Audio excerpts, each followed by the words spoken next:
জালেমের সহযোগী হওয়ার কোনো সুযোগ নাই। বলেন জালেমের সহযোগী হওয়ার কি নাই?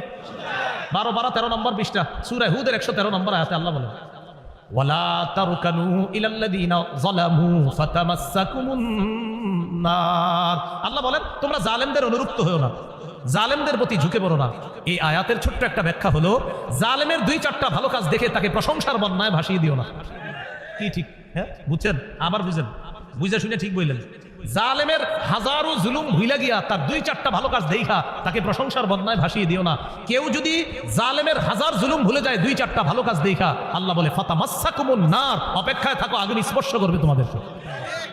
এই জন্য এই জায়গাটা ভালো করে মনে রেখেন, জালেমের 2-4টা ভালো কাজ দেখা প্রশংসার বন্যায় ভাসিয়ে দিবেন না। আমাদের অভ্যাস বড় খারাপ।